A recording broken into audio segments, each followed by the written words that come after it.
Okay, I want to just talk a little bit more about uh, the experimenter, a few things extra you can do. So I already loaded in all the data sets, and I actually already loaded in 6 different um, models I'd like to test. Um, and one thing you might want to do here is I didn't do this before, but you could set this to CSV file and give it a name. And then you'll be able to get some results in a CSV file. Um, and that those results are useful. Uh, so I suggest that you do that. Secondly, um, you can choose the number of folds and the number of repetitions. So if you do for each data set and each experiment, I'm choosing to do 10 folds and 10 repetitions of that. So that's a lot actually, especially for some of these are very quick, but some of them aren't quick. And so I think this whole thing took about an hour and a half to do, something like that. And that was on a pretty fast computer actually.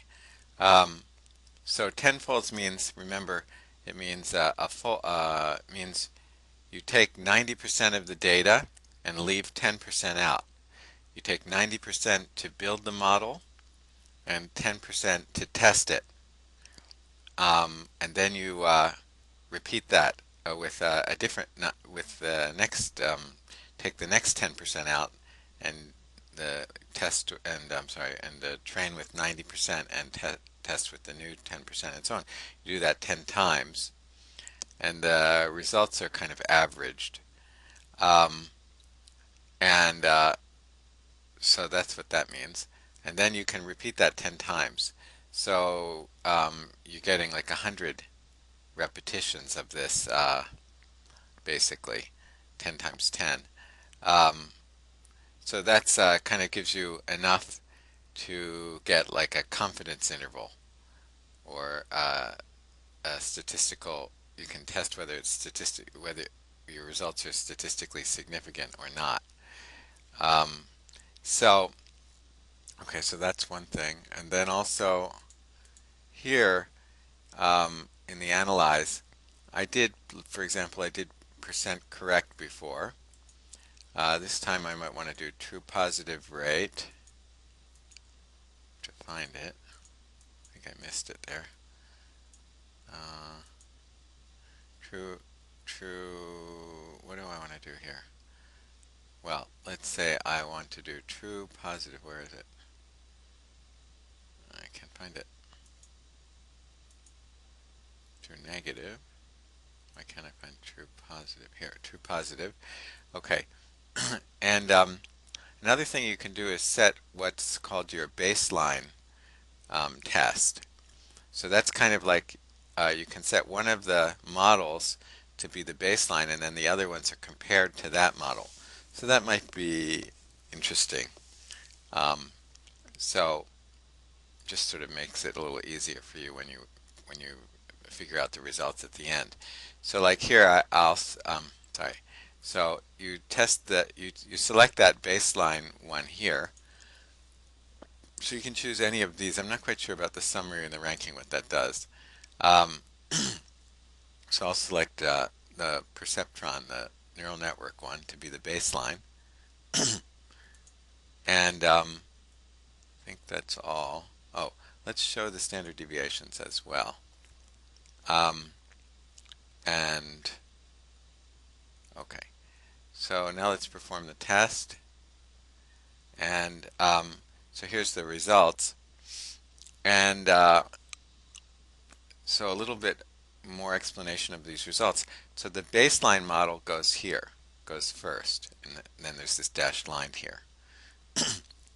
And then you get all the results over here.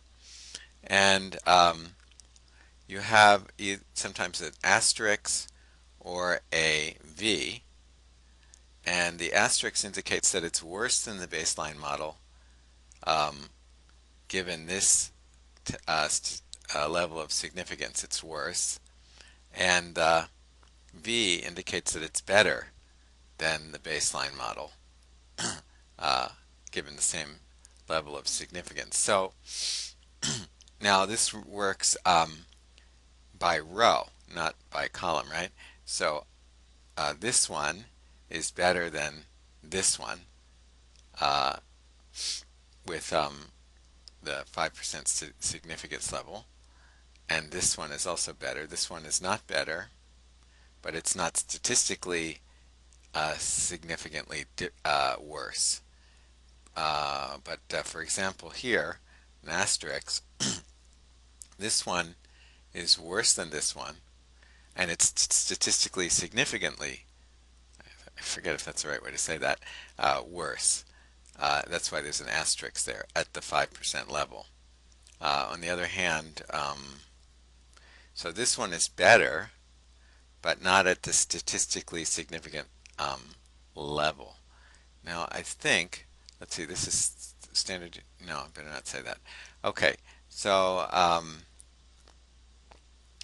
think that's all I want to say. So you can change the significance level. Let's try that. Suppose we did, well, I won't remember. If we did at the 10% level, I suppose that, I'm sorry, at the 1% level, I suppose we won't get any. Oh, yeah, we get fewer anyway.